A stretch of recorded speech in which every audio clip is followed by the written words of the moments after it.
ഇനി ലോകകപ്പിന്റെ ഭാഗമായി നടന്ന സോക്കർ ഗാല പ്രവചന മത്സരത്തിന്റെ സമ്മാനദാനം നടത്തുകയാണ്. ബമ്പർ സമ്മാനവും ഫൈനലിലെ മത്സര വിജയികൾക്കുള്ള സമ്മാനവും കൈമാറുന്ന ചടങ്ങിലേക്ക്. ഒരു അനുഭവം അടിപൊളി, സൂപ്പർ. ഒന്നാമത് ഞാൻ ഒരു ഫുട്ബോൾ ഭയങ്കരമായിട്ട് ഇഷ്ടപ്പെടുന്ന ഒരാളാണ്. അപ്പൊ ഇങ്ങനെ ഒരു പ്രപ്പോസൽ വന്ന സമയത്ത് തന്നെ ഞാൻ പറഞ്ഞു വിൽ ഗോ ഫോർ ഇറ്റ് എന്ന് പറഞ്ഞു. കഴിഞ്ഞ കുറെ വേൾഡ് കപ്പുകളൊക്കെ നേരിട്ട് കാണാനൊക്കെ ഒരു അവസരം കിട്ടിയ ഒരു ഭാഗ്യമൊക്കെ ഉണ്ട്. അപ്പൊ അതുകൊണ്ട് വളരെ നന്നായി news Malayalam as A channel എന്നുള്ള രീതിയിൽ പെട്ടെന്ന് തന്നെ മലയാളികളുടെ ഇടയിലേക്ക് എത്തിയിട്ടുള്ള നല്ല ചാനലാണ്. അതിൻ്റെ ഒരു ക്ലാരിറ്റിയും ഒക്കെ തന്നെ പൊതുവെ എല്ലാവർക്കും ഭയങ്കര ഇഷ്ടമാണ്. And the way you are presenting the news അതും വളരെ ഡിഫറെൻ്റ് ആയിട്ടാണുള്ളത്. ഇനിയും ഒരുപാട് നല്ല നല്ല കാര്യങ്ങൾ ഇതുപോലെ നമുക്ക് അസോസിയേറ്റ് ചെയ്ത് ചെയ്യേണ്ടതുണ്ട് ലോങ് റണ്ണിൽ. ഇതുപോലെ വേൾഡ് കപ്പിന്റെ കാലത്തെ മാത്രം ഒരു ആരാധകനല്ല ഫുട്ബോളിന്റെ, UEFA കാണാൻ വേണ്ടിയിട്ടൊക്കെ പോകുന്നയാളാണ്. ഞാൻ എൻ്റെ ഏറ്റവും ഫേവറേറ്റ് ആയിട്ടുള്ള പ്ലെയർ എംബാപ്പയാണ്. അതായത് എംബാപ്പെ ഭയങ്കരമായിട്ട് എൻ്റെ മനസ്സിനുള്ളിൽ കയറി. കാരണം കഴിഞ്ഞ പ്രാവശ്യമൊക്കെ ഞാൻ നേരിട്ട് കളി കണ്ടതാണ്. അപ്പൊ അത് നമ്മൾ വിചാരിച്ച രീതിയിൽ തന്നെ ഏറ്റവും കൂടുതൽ ഗോൾ സ്കോർ ചെയ്തിട്ടുണ്ട്. പിന്നെ ഫ്രാൻസ് തോറ്റത് എപ്പോഴും കളിയാണല്ലോ, തോൽവിയും ജയമൊക്കെ ഉണ്ടാവും. പക്ഷെ ഞാനൊരു ഫ്രാൻസ് ഫാനും കൂടിയാണ്.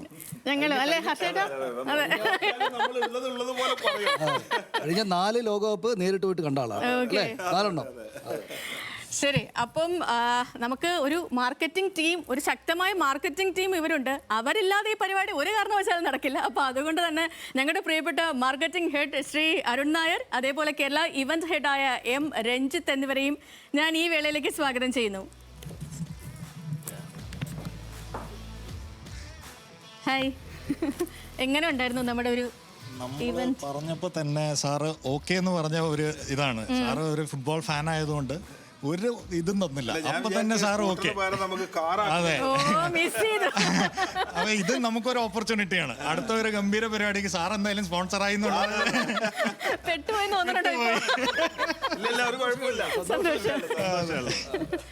രഞ്ജിത്തേട്ടാ, 2 വാക്ക്. ഓക്കെ, നമ്മൾ ഫസ്റ്റ് തന്നെ GTech ആണ് നമ്മളെ മനസ്സിൽ വന്ന് വേൾഡ് കപ്പ് വരുന്ന സമയത്ത് തന്നെ നമ്മൾ സ്പോൺസർഷിപ്പിന് സാറ് പോയി കണ്ടു. സാർ ഓക്കെ ആ സമയത്ത് തന്നെ പറഞ്ഞു. എന്തായാലും GTechന് ന്യൂസ് മലയാളത്തിന്റെ മാർക്കറ്റിംഗ് ടീമിന് പ്രത്യേക അഭിനന്ദനങ്ങൾ. Thank you so much. അപ്പോൾ എല്ലാവരും ആയ സ്ഥിതിക്ക് രുചീഷ്, നമുക്ക് നമ്മുടെ സ്പോർട്സ് ടീമിനെ കൂട്ടാതെ പോകാൻ പറ്റില്ല. ഈ സ്പോർട്സ് ടീമിനെ ഈ ഒരു കാലം, ലോകകപ്പ് കാലം മുഴുവൻ നയിച്ചുകൊണ്ട് പോയത് നമ്മുടെ പ്രിയപ്പെട്ട രുചീഷ് വി രവീന്ദ്രനും ടീമുമാണ്. രുചീഷ് വി രവീന്ദ്ര,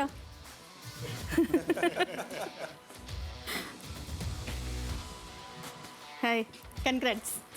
2 വാക്ക് പറയാം. ഇല്ല, നല്ല സന്തോഷമുള്ള ഒരു സമയമായിരുന്നു. പ്രത്യേകിച്ച് നമ്മൾ ആ ലോകകപ്പിൻ്റെ റിപ്പോർട്ടിംഗ് ആണ് ഏറ്റവും വലിയ സന്തോഷമായി നിന്നത്. പക്ഷേ ആ എല്ലാ കാര്യത്തിലും അറിയാം, നമുക്ക് ഇത്തരം സ്പോൺസർഷിപ്പും കാര്യങ്ങളുമാണ് കൂടുതൽ ആളുകളിലേക്ക് എത്തിക്കാൻ, പക്ഷേ നമ്മൾ ചെയ്യുന്ന വാർത്തകൾ എത്തിക്കാൻ, ആളുകൾ ശ്രദ്ധിക്കാൻ ഉള്ള ഒരു കാരണമായൊരു പരിപാടിയാണ്. അത് വളരെ ഭംഗിയായി തന്നെ നടന്നു.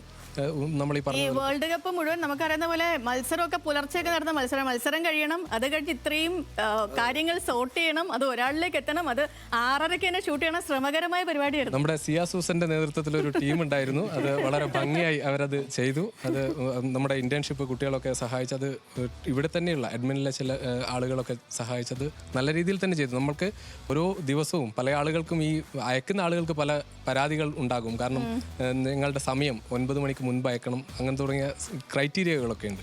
അപ്പോൾ അതൊക്കെ ആ പരാതികൾ മുഴുവൻ പരിഹരിച്ചുകൊണ്ട് തന്നെ പോയിക്കൊണ്ടിരിക്കണം. അങ്ങനെ എനിക്ക് തോന്നുന്നു 1.5 ലക്ഷത്തോളം ആളുകൾ ഈ മത്സരത്തിൽ പങ്കെടുക്കുക തന്നെ ചെയ്തിട്ടുണ്ട്. അപ്പോൾ അവരെ മുഴുവൻ വാട്സപ്പ് വഴി തന്നെ അത് സോർട്ട് ചെയ്യണം. അതൊക്കെ വിജയകരമായി ചെയ്ത ആളുകളാണ് അവരൊക്കെ. ചെറിയ ക്രെഡിറ്റ് നമുക്ക് GTechനും തരണം കേട്ടോ. അതായത് നമുക്ക് GTechന് കേരളത്തിൽ 233 ട്രെയിനിങ് സെന്ററുകൾ ഉണ്ട്. ഈ ഇവിടെയുള്ള എല്ലാവരും ഇതിൽ പങ്കെടുത്തിട്ടുണ്ട്. നമുക്ക് ഏകദേശം എല്ലാ സമയത്തും ഏകദേശം 1 ലക്ഷത്തോളം കുട്ടികൾ പഠിക്കും. നമുക്ക് ഇപ്പം മെഞ്ഞാന്നാണ് നമ്മൾ ഈ വർഷത്തെ 7 മാസം ആയിട്ടില്ല, 1 ലക്ഷം കുട്ടികൾ നമുക്ക് അഡ്മിഷൻ എടുത്തു. കേക്കൊക്കെ കട്ട് ചെയ്തു നമ്മൾ ഫാത്തിമ തഹലിയ അമ്മില്ല മെഞ്ഞാന്ന്. അപ്പോൾ അത്രയും വലിയ ഒരു സ്റ്റുഡൻറ് ക്രൗഡിലേക്ക് നമുക്കിത് പുഷ് ചെയ്യാനും കൂടി പറ്റിയിട്ടുണ്ട്. അപ്പോൾ നമ്മളെ കൂടി ഒന്ന് അഭിനന്ദിക്കണം. ഫുൾ ക്രെഡിറ്റും GTechനാണ്. അപ്പൊ നമുക്കെങ്കിൽ ബമ്പർ സമ്മാനത്തിലേക്ക് വിതരണത്തിലേക്ക് കിടക്കാം അല്ലേ? ഇപ്പോ 104 മത്സരങ്ങളിലും ശരിയുത്തരം അയച്ചവരിൽ നിന്നും തിരഞ്ഞെടുത്ത ബമ്പർ സമ്മാന വിജയി മലപ്പുറം സ്വദേശിയായ അനീഷ് കൊല്ലമ്പടിയാണ്. അനീഷ് കൊല്ലമ്പടി, സ്വാഗതം.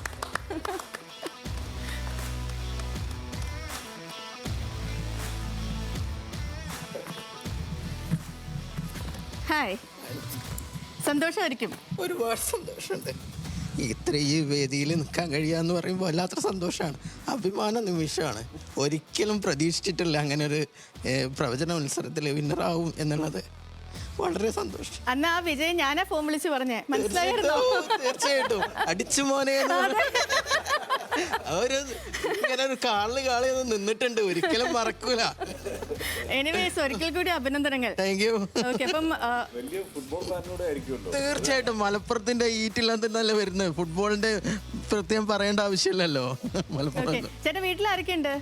വിശേഷങ്ങൾ എന്താ? വീട്ടിലെ സുഖം. അച്ഛൻ, അമ്മ, ഏട്ടൻ, ഏടത്തിയമ്മ, അങ്ങനെ സന്തുഷ്ടമായിട്ടുള്ള കുടുംബം അങ്ങനെ പോകുന്നുണ്ട്. കൂടെ ആരാ വന്നിട്ടുള്ളേ? കൂടെ അമ്മാവന്റെ മോൻ ജിനീഷ് ഉണ്ട്, പിന്നെ സുഹൃത്ത് അനിലേച്ച ഉണ്ട്, ഇവിടെ എറണാകുളം ബംഗാളിലുള്ള സുഹൃത്തുണ്ട്.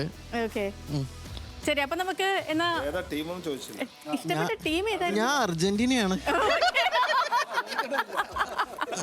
പല വിമർശനങ്ങളും നേരിട്ടെങ്കിലും അർജന്റീനയാണ്. പണ്ട് മുതലേ അർജന്റീനയാണ്. പലരും ഓരോ ടീം പോകുമ്പോഴും കുപ്പായം പലതും മാറ്റുന്ന ടീമൊക്കെ ഉണ്ട്. ഓക്കെ, അപ്പൊ സാമ്പാർ മുന്നണിയൊക്കെ രൂപപ്പെട്ട ഒരു ഫുട്ബോൾ കാലം കൂടി. ബ്രസീല് തോൽക്കുമ്പോ പോർച്ചുഗലിനൊപ്പം പോവും, പോർച്ചുഗൽ വേറെ ടീമിന്റെ ഒപ്പം പോവും. അങ്ങനെ ഏറ്റവും പ്രധാനപ്പെട്ട കാര്യം എന്താ പറയുക, അർജന്റീന ഫാൻ ആണ്, പക്ഷെ സ്പെയിൻ ജയിക്കുമെന്ന് പ്രവചിച്ചിട്ടാണ് സമ്മാനം നേടുന്നത്. ഒരിക്കലല്ല, അങ്ങനെ ഒരു തെറ്റായ ധാരണ നാട്ടിൽ പരക്കുന്നുണ്ട്. ഞാൻ അന്നും അർജന്റീന ജയിക്കും എന്ന് പറഞ്ഞിട്ട് തന്നെയാണ് പ്രവചിച്ചിരുന്നത്. പക്ഷെ തെറ്റിദ്ധാരണ ഇത് പുറത്തു വന്നപ്പോ എല്ലാരും തെറ്റിദ്ധാരണയിൽ പരത്തിയിട്ടുണ്ട്. അർജന്റീനക്കാരനായതുകൊണ്ട് എന്തുകൊണ്ട് സ്പെയിൻ ജയിക്കുമെന്ന് പ്രവചിച്ചു എന്ന് പറഞ്ഞ് ആ ഒരു വിമർശനം വരെ നേരിട്ട സംഗതി ഉണ്ടായി. അതിൽ നമുക്കൊരു ക്ലാരിറ്റി വരുത്താം. അതായത് നമ്മൾ ഈ ഫുട്ബോൾ കാലത്ത് മുഴുവൻ നടത്തിയ മത്സരങ്ങളിൽ ഓരോ മത്സരത്തിലും ശരിയുത്തരം പ്രവചിച്ച എല്ലാവരെയും നമ്മൾ ഈ ബമ്പർ നറുക്കെടുപ്പിലേക്ക് പരിഗണിച്ചിരുന്നു. അങ്ങനെ പരിഗണിക്കപ്പെട്ടാൽ ഭാഗ്യവാനാണിത്. സ്വന്തം പക്ഷത്ത് അടിയുറച്ച് നിന്നിട്ടാണ് ഈ വിജയം. ശരി, അപ്പൊ നമ്മുടെ പ്രിയപ്പെട്ട ശ്രീ സർ നമുക്ക് കൊടുത്താലോ ചീറ്റക്കിന്റെ നമ്മുടെ ഓക്കെ മെഹ്റൂഫ് മണലോടി സമ്മാനം നമ്മുടെ പ്രിയപ്പെട്ട അനീഷിന് നൽകുന്നതായിരിക്കും.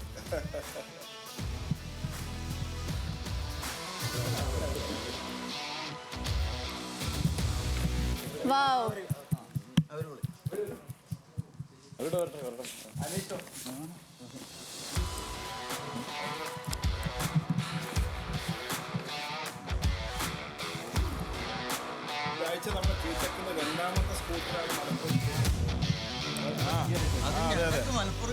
അതെ അതെ അതെ.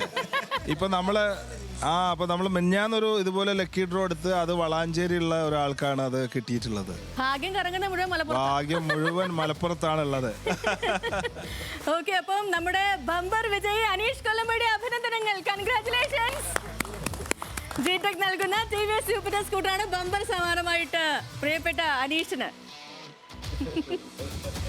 അപ്പോൾ ഒരുപാട് സന്തോഷം, എല്ലാവർക്കും ഒത്തിരി നന്ദി. പ്രത്യേകിച്ച് നമ്മുടെ സർ ഒരുപാട് സന്തോഷം. ഇനിയും ഞങ്ങളെ സപ്പോർട്ട് ചെയ്യണം. ഇനിയും വരുന്ന ഒരുപാട് ഇവന്റുകൾ ഇനി വരാൻ തുടങ്ങിയിട്ടേ ഉള്ളൂ, ഇനി വരാൻ പോകുന്നുള്ള ഇവന്റുകളൊക്കെ. ഇന്ന് ഞാൻ ന്യൂസ് മലയാളത്തിനെ പറ്റി ഒരുപാട് മനസ്സിലാക്കി ഇവിടെ വന്ന സമയത്ത്. അപ്പോൾ പിന്നെ നമ്മളെ ന്യൂസ് തമിഴ് എന്ന് പറഞ്ഞ നല്ല ചാനലുണ്ട് എന്ന്. കാരണം നമുക്ക് തമിഴ്നാട്ടിലും ഏകദേശം 100ഓളം ജിടെക് ബ്രാഞ്ചുകളുണ്ട്. അപ്പോൾ ഇമ്മീഡിയറ്റ്ലി നല്ലൊരു പ്രോഗ്രാം, നമ്മൾ ഇതുപോലെയുള്ള നല്ല എന്തെങ്കിലും ഒരു ക്യാമ്പയിൻ നമുക്ക് തമിഴ്നാട്ടിൽ നമുക്ക് എന്തായാലും ചെയ്യാവുന്നതാണ്. ഇനി ഞാൻ പറഞ്ഞ ഞാനത് ന്യൂസ് മലയാളം തുടങ്ങിയ സമയത്ത് തന്നെ ആദ്യമായിട്ട് എൻ്റെ കൂടെ 20 വർഷം മുമ്പേയുള്ള ശാന്തകുമാറാണ് ഇതുപോലെ ഒരു പുതിയ ചാനൽ, കോഴിക്കോട് ബ്യൂറോ ചീഫോ എന്തോ ആണ്. ശാന്തകുമാറാണ് ഫസ്റ്റ് എൻ്റെ അടുത്ത് വന്നിട്ട് ചാനൽ വരുന്ന കാര്യം പറഞ്ഞത്. അപ്പോൾ ഞാൻ പറഞ്ഞ 10-25 വർഷമായിട്ട് എൻ്റെ കൂടെ ഉള്ള ഒരു ആളാണ് ശാന്തകുമാർ. അതിനുശേഷം പിന്നെ അവിടെ വന്ന മാർക്കറ്റിംഗ് ആൾക്കാരൊക്കെ തന്നെ എല്ലാവരും നല്ല അടിപൊളിയായിരുന്നു. ഓരോ നമ്മളുടെ ജിടെക്കിൻ്റെ പ്രോഗ്രാമും നല്ല രീതിയിൽ കവർ ചെയ്ത ആ ന്യൂസ് പ്രസൻറ്റേഷനും ഒക്കെ തന്നെ വളരെ നല്ലതാണ്. നിങ്ങൾ ആ സ്റ്റുഡിയോ പ്രസൻറ്റേഷനും ഈവൻ യു ആർ ഓസം, മനസ്സിലായില്ല, the way you are presenting the news. കാരണം അത് മനസ്സിലേക്ക് എത്തുന്ന രീതിയിലാണ് ആ ന്യൂസ് വായിക്കുന്നതും പ്രസൻറ്റ് ചെയ്യുന്നതും ഒക്കെ തന്നെ. അപ്പോൾ അതുകൊണ്ട് വലിയ അത്ഭുതമൊന്നുമില്ല ഈ 1.5 ലക്ഷം ആൾക്കാരെ ഇതിൽ പങ്കെടുത്ത്. ഇതിലും കൂടുതൽ പങ്കെടുക്കണം ശരിക്കും. കാരണം ആ ഒരു ലെവലിലുള്ള ഡെപ്ത് ന്യൂസ് മലയാളത്തിനുണ്ട് എന്നുള്ളതാണ് ഞാൻ മനസ്സിലാക്കിയിട്ടുള്ളത്. എല്ലാവിധ ആശംസകളും. നല്ല ഉഷാറാവട്ടെ, അടിപൊളിയാവട്ടെ. Thank you Maroof sir, thank U.